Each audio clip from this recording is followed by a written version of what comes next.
Perkenalkan, nama saya Crespo Merantes dengan NIM 0103923007. Di sini saya akan menjelaskan tentang motivating employee. Motivating employee.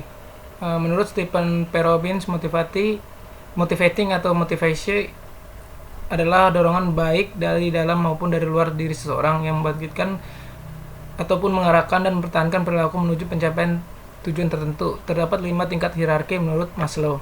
Di sini ada yang pertama, kebutuhan fisiologis. Ini adalah kebutuhan yang paling dasar dan vital untuk kelangsungan hidup manusia. Jika kebutuhan ini tidak terpenuhi, seorang tidak dapat fokus pada kebutuhan lainnya. Contohnya adalah gaji pokok yang cukup, area kerja yang menyediakan akses toilet, air minum bersih, dan suhu ruangan yang nyaman, dan juga waktu istirahat yang memadai. Yang kedua ada kebutuhan akan rasa aman. Setelah kebutuhan fisiologis terpenuhi, individu akan mencari keamanan dan stabilitas. Contohnya ada jaminan kesehatan dan keselamatan kerja, atau ketiga, stabilitas pekerjaan, kontrak kerja yang jelas, menghindari ancaman PHK mendadak. Yang ketiga ada asuransi kesehatan dan dana pensiun. Yang ketiga ada kebutuhan sosial atau kasih sayang, love and belonging needs. Kebutuhan ini bersifat sosial, di mana manusia memiliki dorongan untuk memiliki dan dimiliki, serta menjalin hubungan yang bermakna. Contoh pemenuhan di perusahaan itu kerja tim dan kolaborasi yang baik antara rekan kerja, kegiatan sosial perusahaan, itu ada acara ulang tahun, olahraga bersama, ataupun outing. Yang ketiga ada komunikasi terbuka dengan atasan dan rekan kerja. Yang keempat ada kebutuhan penghargaan atau esteem need. Setelah merasa aman dan diterima, karyawan ingin merasa dirinya berharga dan diakui oleh atasannya atas kontribusinya. Contohnya itu pengakuan resmi atas kinerja yang baik, misalnya Employee of the Month, bonus kinerja. Yang kedua ada gelar pekerjaan atau jabatan yang bermartabat dan mencerminkan tanggung jawab. Yang kelima ada kebutuhan aktualisasi diri atau self actualization need. Ini adalah puncak dari hierarki, yaitu keinginan untuk mencapai potensi penuh seseorang menjadi apa yang seharusnya ia capai. Contohnya itu kesempatan pelatihan dan pengembangan diri, yaitu melalui training untuk meningkatkan skill baru.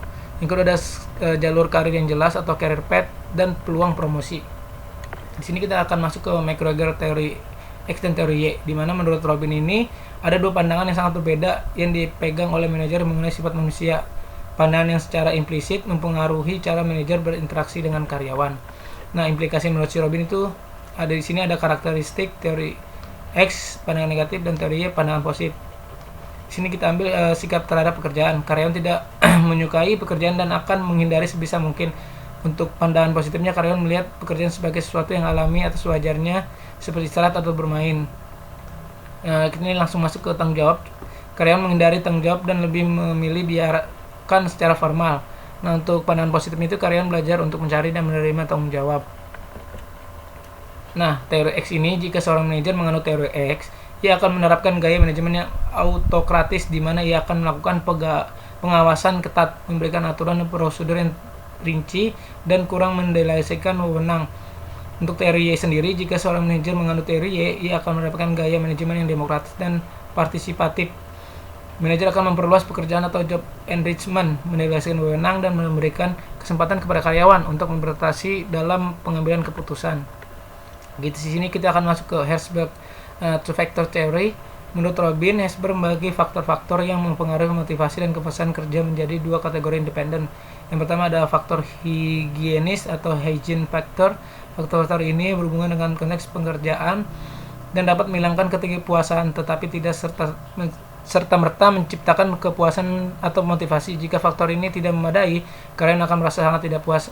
Di sini kita bisa lihat ada kategori dan contoh faktor higienisnya. Mungkin kita bahas satu aja, gaji dan tunjangan, di mana contoh faktornya kompensasi yang adil dan memadai. Faktor motivator atau motivator factors. Faktor ini berhubungan dengan isi pekerjaan itu sendiri dan berkontribusi terhadap kepuasan serta mendorong motivasi dan kinerja yang lebih tinggi. Kehadiran faktor ini meningkatkan kinerja, namun ketidakhadirannya tidak selalu menyebabkan ketidakpuasan yang besar. Contohnya sini ada pencapaian atau achievement. Contoh faktor motivatornya itu merasa bangga atas keberhasilan menyelesaikan tugas. Untuk recognition atau pengakuan diri, mendapat pujian atau reward atas upaya yang berhasil. Nah, kita masuk ke three needs teori atau teori ini berpendapat bahwa ada 3 kebutuhan motivasi utama yang diperoleh atau dipelajari seseorang sepanjang hidup mereka dari pengalaman dan budaya, dan kebutuhan inilah yang menjadi pendorong utama perilaku. Yang pertama ada kebutuhan akan pencapaian atau need for achievement atau NAC. Kebutuhan untuk unggul, mencapai hasil yang berkaitan dengan standar, berjuang untuk berhasil, dan berusaha menjadi yang lebih baik. Ciri-ciri individunya: suka menetapkan tujuan yang cukup menantang namun realistis, lebih suka bekerja sendirian atau dalam situasi di mana mereka dapat mengontrol hasil. Kebutuhan akan kekuasaan atau need for power atau NPO. Ciri-ciri individunya: suka memimpin, menikmati pengakuan status, dan berjuang untuk posisi pengaruh yang tinggi, lebih peduli pada prestis dan pengaruh terhadap orang lain daripada kinerja yang efektif, termotivasi oleh pekerjaan yang memungkinkan mereka untuk mengambil kendali dan membuat keputusan. Di sini yang ketiga ada kebutuhan akan afiliasi atau need for affiliation. Ciri-ciri individunya: suka kerja sama daripada persaingan, menghargai hubungan yang sangat akrab, termotivasi oleh pekerjaan yang melibatkan banyak interaksi sosial dan kolaborasi tim. Sekian presentasi yang saya sampaikan, kurang lebihnya mohon maaf. Terima kasih.